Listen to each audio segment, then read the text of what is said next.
Sir வணக்கம் sir. வணக்கம் வணக்கம். எப்படி சார் இருக்கீங்க? நலமா இருக்குமா? இந்திய வரலாற்றிலே ஐயோ, இந்திய வரலாற்று முதல் முறையாக ஆசியா கண்டத்திலேயே சொல்லுங்க. ஆமா சார், இந்திய வரலாற்றில் முதல் முறையாக தனித்து நின்னு ஒரு கட்சி வந்து ஆட்சியை பிடிச்சிருக்கு. எப்படி பாக்குறீங்க?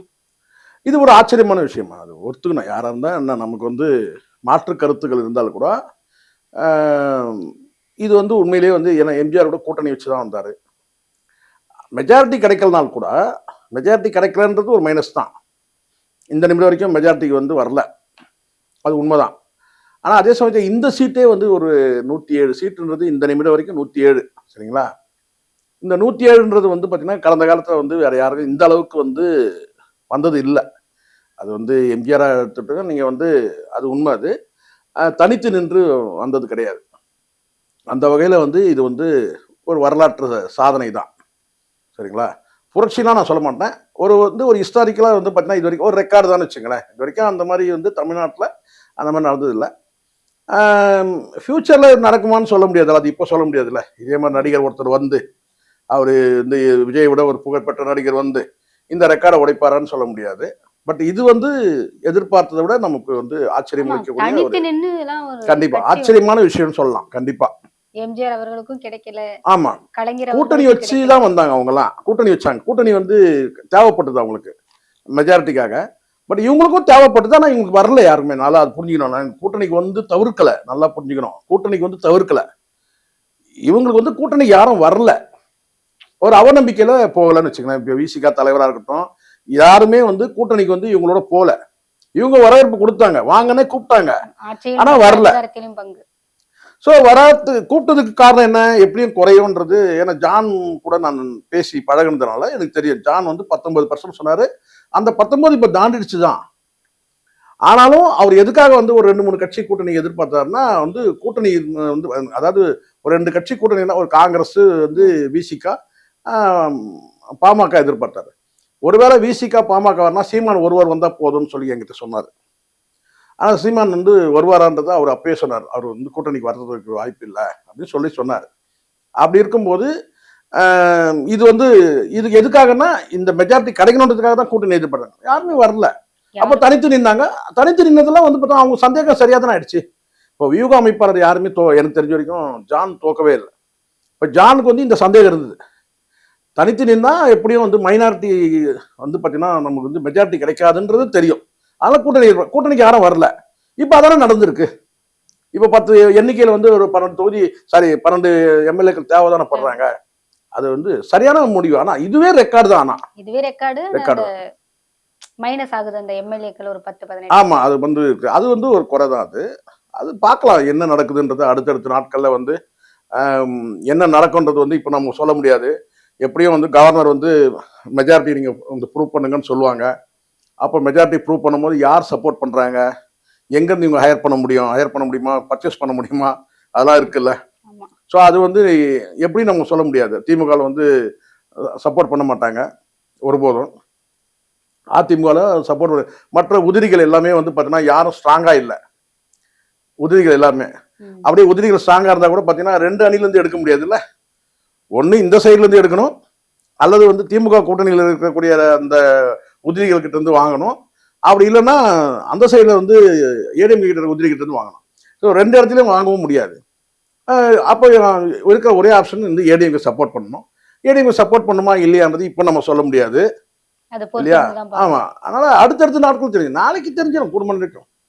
தாவேகா கட்சிக்கு வந்துட்டு பிரதமர் மோடி அவர்களும் ராகுல் காந்தியும் வாழ்த்துக்களை தெரிவிச்சிருக்காங்க. எதிர்பார்த்தது தானே இது. எப்பவுமே யாருக்கு வந்து பெரும்பான்மை கிடைக்குதோ, சிங்கிள் மெஜாரிட்டி யாருக்கு கிடைக்குதோ அவங்களுக்கு வந்து வாழ்த்து சொல்லுவாங்க எப்பவுமே. அது இயல்பாக நடக்குது. இப்போ இதே இடத்துல டிஎம்கே வந்திருந்தாலும் வந்து வாழ்த்து தெரிவிப்பாங்க, ஏடிஎம்கே வந்தாலும் வாழ்த்து தெரிவிப்பாங்க. சிங்கிள் மெஜாரிட்டின்னு வரும்போது வாழ்த்து தெரிவிப்பாங்க.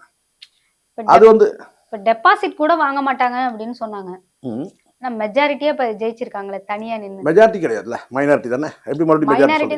வரலாறு சிங்கிள் மெஜாரிட்டி. அதாவது இருக்கிற பார்ட்டி சிங்கிள் லார்ஜஸ்ட் பார்ட்டி. மெஜாரிட்டின்னு கூட சொல்லக்கூடாது, தப்பான வார்த்தை அது. நானும் அதை வந்து சொல்லியிருந்தேன்னா அதை விட்ரா பண்ணிக்கிறேன். சிங்கிள் லார்ஜஸ்ட் பார்ட்டி, தனித்து பெரும்பான்மை பெற்ற ஒரு கட்சி இருக்கிறதுலே வந்து பெஸ்ட் அமாங் ஃபெயில் 34 மார்க் எடுத்து பாஸ் பண்ணியிருக்கிறாருன்னு சொல்லலாம். பாஸ் இல்லை, ஃபெயில் பண்ணியிருக்கிறாரு. 32 மார்க் எடுத்திருக்காங்க டிஎம்கே, 31 மார்க் எடுத்திருக்காங்க ஏடிஎம்கே. விஜய் எவ்வளவு இருக்காரு? இருக்கிறதுல 34 மார்க் எடுத்திருக்காரு. இப்ப இதுல யார் வந்து பாத்தீங்கன்னா வந்து பலசாலி நீங்க சொல்லுவீங்க? யார் அறிவாளி சொல்லுவீங்க? பலசாலி யார் அறிவாளி சொல்லுவீங்க? 34 மார்க் எடுத்தது தானே. ஃபர்ஸ்ட் யாருக்கு இருக்கிறதுல பெஸ்ட் யார்? இது அப்படிதான். அதான் அதனால தான் பெஸ்ட் அமாங் ஃபெயில்னு சொல்லுவாங்க. யார் வந்து தோத்ததுலேயே வந்து யார் பெஸ்டா தோத்துருக்கிறாங்கன்னா இது விஜய் கூடுதலா வந்து மார்க் எடுத்திருக்கிறாரு. இருங்க 2 பேரை காட்டிலும் 50 ஆண்டுகள் கட்சி வந்து 33 மார்க் தான் எடுத்திருக்கு, 31 மார்க் எடுத்திருக்கு. 70 ஆண்டு கட்சி வந்து பார்த்தீங்கன்னா 33 மார்க் தான் இருக்கு. 2 வருஷம் தான் ஆரம்பிச்சு வந்து அந்த கட்சி வந்து 34 வந்து மார்க் எடுத்திருக்கு. அப்போ பாஸ் மார்க் யாருமே எடுக்கலையே. 118 எடுத்திருந்தாங்கன்னா அவங்க வந்து 35 மார்க் எடுத்துட்டாங்கன்னு அர்த்தம். அது மாதிரி யாரும் எடுக்கலையே மார்க். இப்ப வந்து காலைல இருந்து இந்த நிலவரத்தை நீங்க பார்க்கும்போது இது அப்படியே இருக்காது, அது சேஞ்ச் ஆகும்னு நினைச்சீங்களா? இல்ல அது அப்படியே தான் போகும் அப்படின்னு? நான் நிச்சயமா ஓப்பனா சொல்லிடுறேன். நான் இந்த வெற்றி நான் எதிர்பார்க்கல. அதுவும் மு.க. ஸ்டாலின் தோப்பார் நான் எதிர்பார்க்கவே இல்லை. ஏன்னா எங்களுக்கு தொகுதிக்கு பக்கத்து தொகுதி அது. மாதவரம் தொகுதியில் நான் இருக்கிறேன்னா அட்ஜஸ்டன் தொகுதி அது. நான் எதிர்பார்க்கல. ஏன்னா அவ்வளோ வேலைக்கு நடந்தது, சாதாரணம் கிடையாது. அவ்வளோ வேலைக்கு தங்கத்தையும் வெள்ளியும் கரைச்சி ஊத்துனாங்க. ஆனா அவ்வளோ வேலைகள் நடந்திருக்கு. வந்து பல 100 கோடி வந்து ப்ராஜெக்ட்லாம் நடந்திருக்குமாங்க. மண்டபங்கள்லாம் வந்து பாத்தீங்கன்னா ஒரு மண்டபம்லாம் கிடையாது. திருமணபங்கள்லாம் கல்யாண மண்டபம் கட்டினாங்க, பார்க் கட்டினாங்க, எல்லாம் பண்ணாங்க. ஆனா வந்து ஜெயிக்கல. பட் எனக்கு அதுல வந்து காரணம் வந்து பல காரணங்கள் எனக்கு அதுல தோணுது. அது வந்து பாத்தீங்கன்னா அடுத்தடுத்த நாட்கள்ல நம்ம பேசலாம். அதை பத்தி வரும் செய்திகள். விஜய் அவர்களே சொன்னார்ல, யாரு என்ன வேணாலும் கொடுப்பாங்க, இதுக்கு மேல கொட்டி கொட்டி குடிப்பாங்க, கொடுத்ததெல்லாம் வாங்கிக்கிட்டு எனக்கு ஓட்டு போடுங்கன்னு சொன்ன மாதிரி ஆயிடுச்சு. ஆமா ரைட்டு. ஆனா வந்து அதே சமயத்துல அவர் வெற்றி பெற அளவுக்கு போடல. இப்போதான் 40,000 வாக்கு வித்தியாசத்துல பல பேர் ஜெயிச்சிருக்கிறாங்க. 74 எம்பி எம்எல்ஏக்கள் வந்திருக்கிறாங்கல்ல. டிஎம்கே வந்து பாத்தீங்கன்னா மெஜாரிட்டி வந்திருக்குல்ல. டிஎம்கே மெஜாரிட்டி தான் நான் இருக்கிறதுல நான் சொல்றேன். அடுத்த இப்ப விஜய்க்கு அடுத்தது வந்து 74 குறைஞ்ச எண்ணிக்கை இல்லைல்ல. எதிர்கட்சி வரிசையில உட்கார்ந்து இருக்கிறாங்கல்ல. இவர் என்னதான் சொன்னாலும் கூட பெரும்பான்மைக்கு 118 இடங்கள் தேவை சார். 118 இடங்கள் தேவை. இப்ப வந்து என்ன பண்ணுவாங்க இதுக்கு அடுத்து? இப்ப வந்து 109 107 அந்த ரேஞ்சிலே தான் இருக்கு. என்ன செய்யணும்னா கவர்னர் வந்து நீங்க வந்து சிங்கிள் அதான் கேட்டா வந்து லார்ஜஸ்ட் பார்ட்டி அப்படின்போது யார் வந்து அதிக எம்எல்ஏக்களை எடுத்திருக்காங்களோ அவங்கள வந்து பாத்தீங்கன்னா வந்து ஃபர்ஸ்ட் அழைப்பாங்க. யார் அதிகமா எடுத்திருக்காங்க. அப்போ இவர்கிட்ட போனோம்னா உங்களால வந்து மெஜாரிட்டி ப்ரூவ் பண்ண முடியுமான்னு கேட்பாங்க. உங்களுக்கு இவ்வளவு தானே இருக்கு, 118 தேவை. ஆனா உங்ககிட்ட வந்து பாத்தீங்கன்னா 107 தானே இருக்குனால இல்ல எனக்கு சில எம்எல்ஏக்கள்லாம் ஆதரவு தெரிவிக்கிறதா சொல்றாங்கன்னு சொல்லிட்டு ஒண்ணு கடிதமே கொண்டு போயிடலாம்.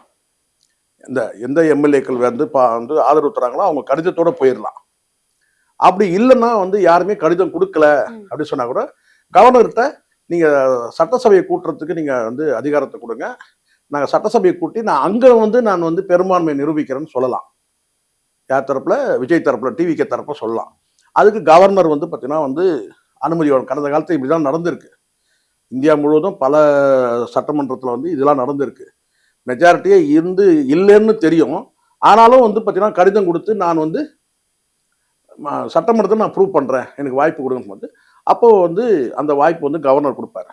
அப்போ வாக்கெடுப்பு நடத்தும் போது வந்து பாத்தீங்கன்னா அங்க மெஜாரிட்டி கிடைக்கலாம் அல்லது மெஜாரிட்டி கிடைக்காம போகலாம். ஸோ மெஜாரிட்டி கிடைக்கலன்னா அவ்வளோதான், முடிஞ்சிருச்சுன்னு அர்த்தம். அடுத்து கூடுவாங்க. இந்த மாதிரி வந்து தொங்கு சட்டமன்றம் வரும்போது நான் அடுத்து கூப்பிடுவாங்க. செகண்ட் யாருங்க? செகண்ட் வந்து பார்த்தீங்கன்னா டிஎம்கே இருக்கும். நீங்கள் வந்து மெஜாரிட்டி வந்து ப்ரூவ் பண்ண முடியுமா? நான் ப்ரூவ் பண்ணுறேன்னு சொல்லலாம். அப்படி சொன்னால் இதே மாதிரி அவர் கடிதத்தை கொடுக்கணும். எந்த சட்டமன்றம் இத்தனை சட்டமன்ற உறுப்பினர் உங்களுக்கு ஆதரவு இருக்காங்கன்றதை அந்த கடிதத்தை கொடுக்கணும். மாற்றுக் கட்சியிலேருந்து கொடுத்தாங்க ஆதரவு கொடுத்தாங்கன்னா அந்த கடிதத்தை கொடுக்கும்போது கவர்னர் செகண்ட் அவங்கள கூப்பிடலாம். அவங்களாலையும் வந்து பார்த்தீங்கன்னா வந்து நிரூபிக்க முடியலன்னா அவ்வளோதான், முடிஞ்சிருச்சு. அடுத்தது என்னன்னா 6 மாசத்துக்கு கவர்னருக்கு வந்து ரூலை கொண்டு வந்துட்டு ரீஎலெக்ஷன் கண்டக்ட் பண்ணுவாங்க. இதுதான் வழக்கமா நடக்கிறது. சொல்றாருல வடிவேல் சொல்ற மாதிரி இதுதானே உலக வழக்கம் அப்படின்னாங்கல்ல. இதுதான் வழக்கம். இந்திய வழக்கத்துல வந்து ஒவ்வொரு ஸ்டேட்லயும் இதுதான் நடந்திருக்கு கடந்த காலத்துலலாம். இப்போ இதுவும் கிட்டத்தட்ட அப்படிதான் ஆகும். அதுக்குள்ள இவர் வந்து அதிமுக தரப்புலையோ அல்லது வேற எங்கேயோ பேசி ஒரு 10 பேர் ரெடி பண்ணணும். எப்படி 12 சீட் வரும்னு நினைக்கிறேன். இன்னும் வந்து இன்னைக்கு நைட்டு தான் ஃபுல்லா முடியும். நாளைக்கு காலையில தெரியும் எத்தனை எம்எல்ஏக்கள் ஷார்ட்டேஜ்னு. ஸோ வந்து ஒன்று இப்படி சொல்லலாம்.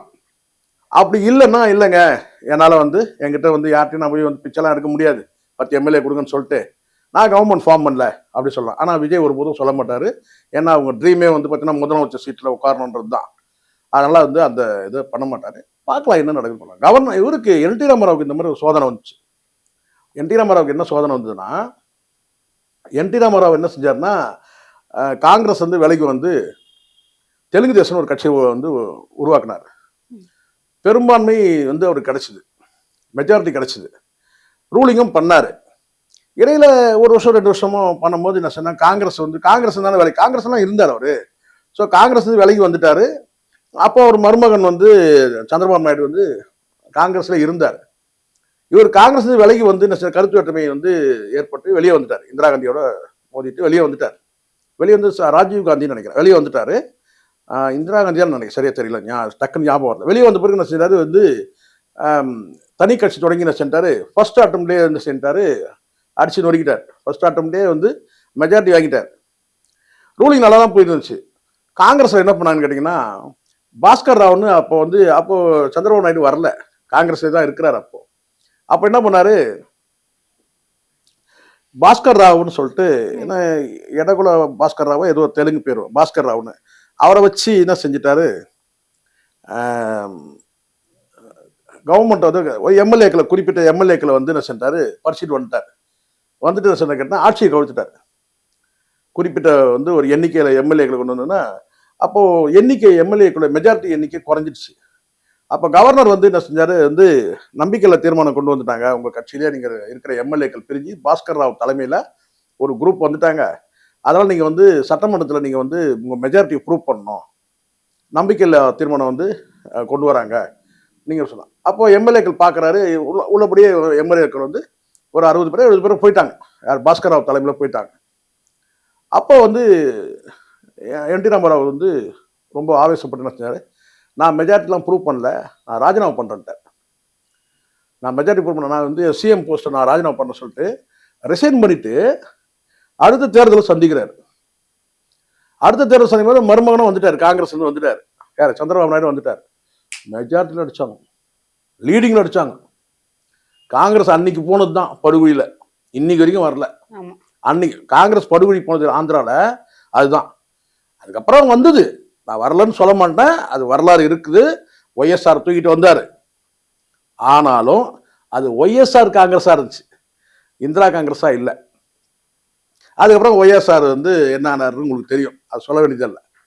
ஜெகன்மோகன் ரெட்டியோட அவங்க அப்பா என்ன ஆனாருன்னு தெரியும். ஆனால் அது வந்து காங்கிரஸ் வந்து அன்னைக்கு போனது தான். அதுக்கப்புறம் ஒய்எஸ்ஆருக்கு வந்து தூக்கி நிறுத்தினார் காங்கிரஸை. ஆனால் அது வந்து முழுக்க முழுக்க ஒய்எஸ்ஆர் காங்கிரஸாவே ஆயிடுச்சு. அவ்வளோ உள்ளங்கையில் வச்சிருந்தாரு காங்கிரஸை. சென்னையே திமுக கோட்டைன்னு சொல்லுவாங்க, இந்த கோட்டையே தகர்த்துருச்சு. திமுக 2 பேர் தான் வின் பண்ணியிருக்காங்க, அது எதனால நினைக்கிறீங்க? நீங்க இதுக்கு முன்னாடி உங்களுக்கு இதே அதிமுக சைதாப்பேட்டை தொகுதியில் வந்து பார்த்தீங்கன்னா இந்த ஏடிஎம்கே ஜெயிச்சிருக்கு, ஆர்கே நகரில் ஜெயலலிதா ஜெயிச்சிருக்கிறாங்க, இன்னும் பல தொகுதிகள் சொல்ல முடியுமா? கோட்டைன்றது வந்து பார்த்தீங்கன்னா வந்து அது உறுதியாக நம்ம சொல்லிட முடியாது, சரிங்களா? திமுக பொதுவாக வந்து சென்னையில் வந்து பார்த்தீங்கன்னா அது எப்போ கோட்டையாக இருந்ததுன்னா எம்ஜிஆர் காலத்தில் கோட்டையாக இருந்துச்சு. அந்த கோட்டையில் ஓட்டை போட்டதே வந்து பார்த்தீங்கன்னா ஜெயலலிதா தான். அதனால் இவர் போட்டாருன்னு சொல்ல முடியாது. பட் இப்போ வந்து இருந்தாலும் வந்து ஒரு 16 தொகுதியில் வந்து 16 தொகுதியில் 14 ஜெயிச்சதுன்றது அது வந்து உண்மையை குறிப்பிட்டு சொல்ல வேண்டியதுதான். ஒரு ரிமார்க்கபிள் வந்து சக்ஸஸ் தான் அது. ஆனால் கோட்டையில் ஓட்டை போட்டது வந்து பார்த்தீங்கன்னா ஜெயலலிதா தான். எம்ஜிஆரே ஓட்டை போட முடியல சென்னையில் பொறுத்த வரைக்கும். அந்த விஷயத்தில் வந்து ஜெயலலிதா தான் முதல்ல ஓட்டையை போட்டாங்க, அதான் நடந்தது. ஏன்னா ஒருத்தருடைய சாதனைன்னு சொல்லும் போது இன்னொருத்தருடைய சாதனை வந்து மறைக்க கூடாதுல்ல, இவர் தான் பண்ணாரு சொல்ல முடியாதுல்ல. இது குறிப்பிட்ட வெற்றி தான், நான் இல்லைன்னு சொல்லல. இப்ப கூட்டணிக்கு வந்து விசிகா, சிபிஐ, சிபிஎம், மற்ற கட்சிகள் நிறைய கட்சிகள் இருக்கு. இதுல இருந்து யாரு வருவாங்க கூட்டணிக்கு டிவிகேக்கு? இல்ல எனக்கு தெரிஞ்சு வந்து எல்லாமே 2-1 இருக்குமா. ஆமா, அதெல்லாம் வாய்ப்பு ரொம்ப கம்மி. வந்தாலும் நிலைக்காது. எப்படி நிலைக்காதுன்னு சொல்றேன்னா, இவர் 2 பேர் 4 பேர் வந்து வந்து சேர்த்துறாங்க, ஒரு 117 118 கணக்காட்டுன்னு காட்டிடுறாங்கன்னு வச்சுக்கோங்களேன், அதுவே வாய்ப்பு ரொம்ப கம்மி. திடீர்னு யாரும் 2 பேர் பிடிங்கின்னு போறான்னு சொல்ல முடியாது, அச்சுறுத்தலாவே இருக்கும். அதோட அதிமுக போன்ற பெரிய கட்சிகள் வந்து ஒரு 50க்கும் மேற்பட்ட எண்ணிக்கையில வச்சிருக்கிற எம்எல்ஏக்கள் வச்சிருக்கிற ஒரு கட்சி வந்து ஆதரவு தெரிவிச்சாங்கன்னா அவங்க சப்போர்ட்ல வந்து அதுக்கு அன்கண்டிஷனா இருக்கலாம், அதை கண்டிஷனா இருக்கலாம், நிபந்தனையோட இருக்கலாம், இல்லை நிபந்தனை இல்லாமல் கூட ஆதரவு கேட்டு பெற முடியும். அப்போ ஒரு ஸ்டெபிள் கவர்மெண்ட் கொடுக்க முடியும். பட் இப்படி வந்து நீங்க வந்து அங்கங்க 2 1 யாருக்கிட்டலாம் உதிரிகள்கிட்ட நீங்க வாங்கினீங்கன்னா அந்த உதிரிகள் வந்து ஆட்டம் ஜாஸ்தியா இருக்கும். புரியுதுங்களா? எப்பவுமே அது. ஸோ அதனால வந்து எனக்கு தெரிஞ்ச ஒண்ணு இதுக்கு இப்போ வந்து இப்போ இந்த இடத்துல யார் வந்து கிங் மேக்கர்னா எடப்பாடி பழனிசாமி தான். அவர் நினைச்சாருன்னா யார் வேணாலும் கிங் மேக் பண்ண முடியும். இந்த சைட்ல உதயநிதியை பண்ண முடியும், அந்த சைட்ல விஜய் பண்ண முடியும். அவர் நினைச்சாருன்னா, யாரு நினைச்சாருன்னா எடப்பாடி நினைச்சாருன்னா. பட் எடப்பாடி முடிவு எடப்பாடி கிட்ட இருக்கான்றது ஒரு சந்தேகம். பிஜேபி கிட்ட இருக்கலாம் ஒரு வேலை. Okay sir.